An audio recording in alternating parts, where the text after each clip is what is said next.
मित्रों आओ 1 मिनट के अंदर नेरेटिक जोन में पनपने वाला विभिन्न प्रकार का प्रजातीय समुदाय, जिसमें से वनस्पति एवं जंतु दोनों को सम्मिलित करेंगे, समुदाय से युक्त वन क्षेत्र को मैंग्रोव फॉरेस्ट के नाम से जाना जाता है।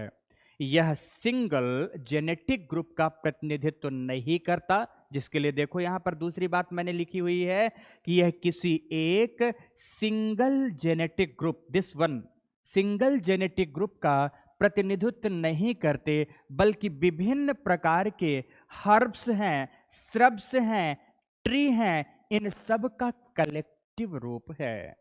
मित्रों यहां पर वृक्ष भी होंगे, झाड़ियां भी होंगे, पौधे भी होंगे, घास भी होगी। इसी बात के लिए हमने लिखा है कि यह सिंगल जेनेटिक ग्रुप का प्रतिनिधित्व करने वाला वन क्षेत्र नहीं है, बल्कि यहां पर ट्री हैं, श्रब्स हैं, हर्ब्स हैं, ग्रास हैं, यह समस्त प्रकार की चीजें, इन सब चीज को सम्मिलित करते हुए ही इस क्षेत्र को क्या कहा जाता है? मैंग्रोव फॉरेस्ट जोन कहा जाता है या मैंग्रोव वेजिटेशन कहा जाता है। जब भी आपके मस्तिष्क में मैंग्रोव्स आए, आप समझिएगा कि एक प्रकार की वनस्पति जगत का नाम नहीं है, बल्कि विभिन्न प्रकार की वनस्पतियों का सामूहिक रूप है। ओके मित्रों, आगे जो प्रथम लाइन में मैंने इंट्रोडक्शन में आपको दिया, तो आगे इसका क्षेत्र है, कहाँ है, क्या है, वो तो बात करेंगे हम कि कहाँ पाए जाते हैं। उसके लिए मैंने ये समझाया भी हुआ है कि मैंग्रोव फॉरेस्ट ट्रॉपिकल एंड सब ट्रॉपिकल, उष्ण एवं उपोष्ण कटिबंधीय प्रदेशों में, ट्रॉपिकल एंड सब ट्रॉपिकल, जिसके लिए मैंने डिग्री के रूप में भी समझाया है कि 30 डिग्री नॉर्थ से 30 डिग्री साउथ के मध्य, आप यहां पर देख सकते हैं 30 डिग्री नॉर्थ से 30 डिग्री साउथ के मध्य में पाए जाते हैं। तो इसके मध्य में पाए कहां जाते हैं? इंटरटाइडल जोन में। कहां पाए जाते हैं? Intertidal zone. इंटरटाइडल जोन का मतलब वही हुआ मित्रों कि high tide and low tide zone के मध्य के क्षेत्र में पाए जाते हैं। इनके बारे में मित्रों मैंने लिखा है आगे कि इंटरटाइडल जोन को लिटोरल जोन कहते हैं। यह विकसित होने वाले, यहां देखो यहां पर हैलोफाइट्स, ये गलत लिख गया है, जलोदभिद नहीं मित्रों, ये लवणोदभिद है। इसे आप ठीक करेंगे, इसे आप ठीक करेंगे, ये जलोदभिद ना होकर क्या होगा? हैलोफाइट्स सदाबहार प्रकृति के वन है, एवरग्रीन फॉरेस्ट है। ओके मित्रों, ये था हमारा मैंग्रोव्स का इंट्रोडक्शन। पहली बात, यह श्रब्स, हर्ब्स, ट्री, ग्रास इत्यादि का कलेक्टिव रूप है। ये कलेक्टिव रूप सदाबहार प्रकृति का नजर आता है, एवरग्रीन फॉरेस्ट के रूप में दिखाई देता है। आगे भी आप इस पे देखोगे कि इनकी प्राप्ति कहाँ होती है, तो इंटरटाइडल जोन या नेरेटिक जोन में पाए जाते हैं, जिनका विस्तार क्षेत्र 30 डिग्री नॉर्थ से पृथ्वी में 30 डिग्री नॉर्थ से 30 डिग्री साउथ के मध्य, अर्थात ट्रॉपिकल एंड सब ट्रॉपिकल, उष्ण एवं उपोष्ण कटिबंधों के मध्य पाया जाता है। ओके मित्रों, समझ में आ गई मेरी बात? इनका विस्तार प्रमुख रूप से इसी क्षेत्र में पाया जाता है। बस मित्रों, पहली इसके परिचय के रूप में बातें इतनी ही। अब दूसरी बातों की ओर हम लोग चलेंगे। तो दूसरी बातें महत्वपूर्ण क्या है, समझो यहां पर, समझो यहां पर मित्रों, मैं इसको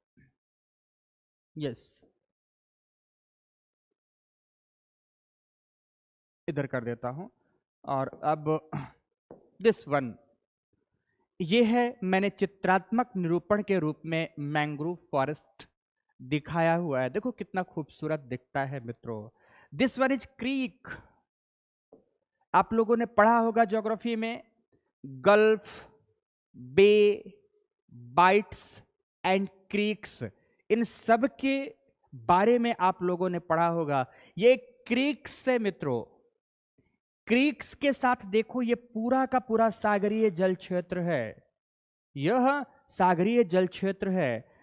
मैंग्रोव फॉरेस्ट ना केवल क्रीक्स में पाए जाते हैं, बल्कि मित्रों इंटरटाइडल जोन के अंतर्गत अगर एस्चुरी आती हैं, ज्वरनद मुख, तो ज्वरनद मुखों में भी विकसित होंगे, डेल्टा क्षेत्रों में भी विकसित होंगे, पश्च जल झीलों में अर्थात बैक वाटर लेक्स में भी विकसित होंगे, क्रीक्स में भी विकसित होंगे। तो आप क्या देख रहे हो, कहां कहां होते हैं?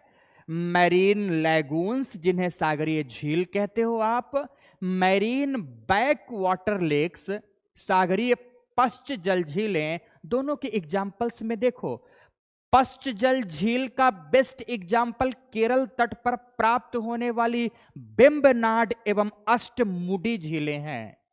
बेम्बनाड एवं अष्टमुडी झीलें हैं। तो लैगून्स का बेस्ट एग्जाम्पल आपके सामने कौन है? चिल्का एवं पुलिकट झीलें हैं। मित्रों, आप मुझे कमेंट सेक्शन में लिखकर बताएंगे पुलिकट कहां प्राप्त होता है और चिल्का झील कहां प्राप्त होता है। आप दूसरा कमेंट्स लिखेंगे मुझे, भारत की सबसे बड़ी लवणीय झील का नाम बताइए मुझे। ओके मित्रों, हर प्रश्न का जवाब आप देते चलेंगे। आप जितना जवाब देंगे, जितना इंटरैक्टिव रहेंगे, उतना मुझे पढ़ाने में मजा आएगा, उतना मित्रों मैं आपको यकीन दिलाता हूं, आपको डेप्थ तक लेता जाऊंगा, डेप्थ तक लेता जाऊंगा। तो देखो, इनका विकास पश्च जल झील, लैगून झील, ज्वर नद मुख जिसे एस्चुरी कहते हैं, तथा क्रीक्स क्षेत्र में, आपने सर क्रीक का नाम सुना, कोरी क्रीक का नाम सुना, दुर्गा दुआनी क्रीक्स का नाम सुना, तो क्रीक्स क्षेत्रों में पाया जाता है। देखो, एकदम सघन वनस्पति क्षेत्र है, एवरग्रीन फॉरेस्ट का क्षेत्र है। देखो यहां पर जल है और जल में पनपी हुई वनस्पतियां आपको दिख रही है। This one is mangrove forest. मित्रों, ये जो दिख रहा है ये राइजोफोरा है, ये राइजोफोरा वेजिटेशन है, जिसे आप लोग सुंदरी कहते हो। याद रखने के लिए बहुत ही सुंदर दिखता है, बहुत ही सुंदर दिखता है, सुंदरता की पराकाष्ठा के रूप में दिखता है। मित्रों, सुंदरता है इसीलिए इसे सुंदरी वन कह दिया हमने, बट है कौन से समुदाय का? राइजोफोरा है। इसे राइजोफोरा ग्रुप का वेजिटेशन कहेंगे, वनस्पति कहेंगे। ओके, आगे मित्रों, आगे हम लोग समझने की कोशिश करते हैं। चलो आगे बढ़ते हैं। देखो, आखिर ये जो मैंग्रोव फॉरेस्ट डेवलप हो रहा है, तो इसके विकास की अनुकूल या फेवरेबल दशाएं हैं क्या क्या? कैसे ये हाई रेंज ऑफ टॉलरेंस को ग्रहण करेगा? हर एक बातें आपको इस टॉपिक के अंतर्गत मिलेगी, इस बिंदु के अंतर्गत मिलेगी, इनके विकास की आदर्श दशाओं में, विकास की दशाओं के अंतर्गत मिलेगी। दिस वन मित्रों, विकास की आदर्श दशाएं। कलर बेस्ट यही रहेगा, मैं इसी को चूज कर लेता हूं। कुछ बच्चों का मेरे पास मैसेज आया था कि सर रेड कलर यूज नहीं करें, नहीं दिखाई दे रहा है, कोई बात नहीं।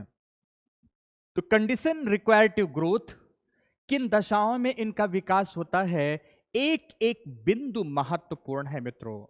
देखो मैं साइड में हूं, आपको हरे बिंदु दिख रहे होंगे।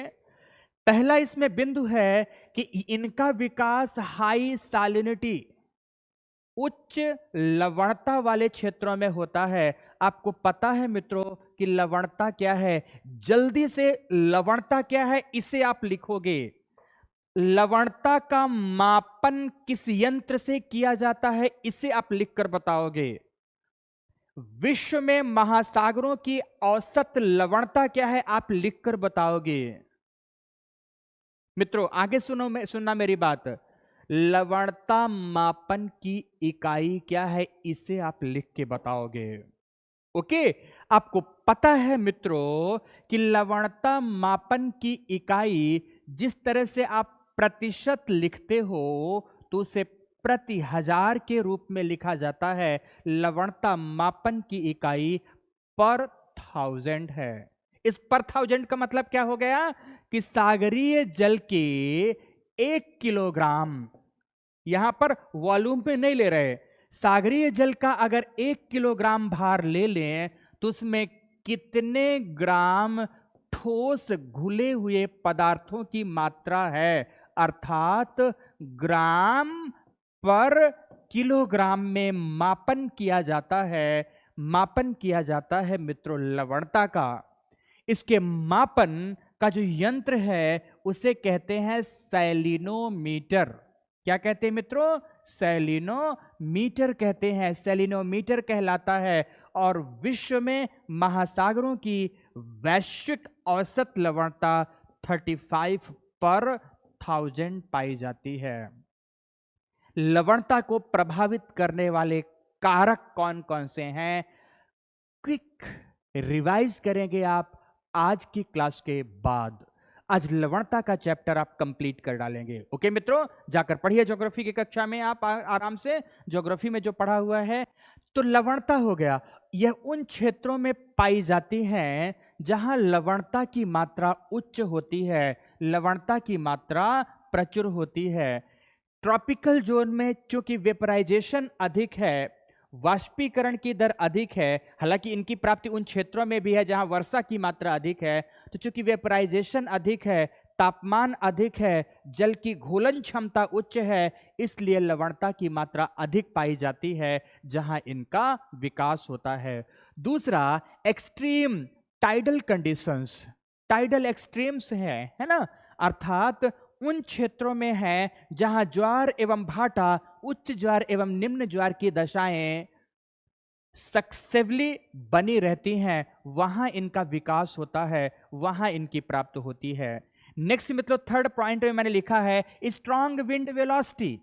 आपको पता है कि पवनों को प्रभावित करने वाले कारकों का एक महत्वपूर्ण घटक है धरातलीय घर्षण, टेरेस्ट्रियल फ्रिक्शन। अगर फ्रिक्शन अधिक है, टेरेस्ट्रियल फ्रिक्शन अधिक है, तो पवनें घर्षण के प्रभाव से मंद प्रवाही हो जाती हैं। लेकिन अगर घर्षण हटा दिया जाए, मुक्त सतह प्राप्त हो जाए, फ्री सरफेस प्राप्त हो जाए, तो पवनों के वेग में उत्तरोत्तर वृद्धि प्रेशर ग्रेडियंट के कारण, दाब प्रवणता के कारण होती जाती है। मित्रों, तटीय क्षेत्रों में सागरीय जल और स्थल के मध्य का प्रेशर ग्रेडियंट उच्च होता है, इसीलिए तटीय क्षेत्रों में स्ट्रॉन्ग विंड वेलोसिटी पाई जाती है, पवन वेग उच्च पाया जाता है। इस क्षेत्र में जहां मैंग्रोव वेजिटेशन है, आपको पता है यह दोनों के संक्रमणशील पेटी में है, जहां पर प्रेशर ग्रेडियंट उच्च होगा, विंड वेलोसिटी उच्च होगी, सैलिनिटी उच्च होगी, टाइडल कंडीशन एक्सट्रीम्स पर होगी, यहां इनका विकास होगा।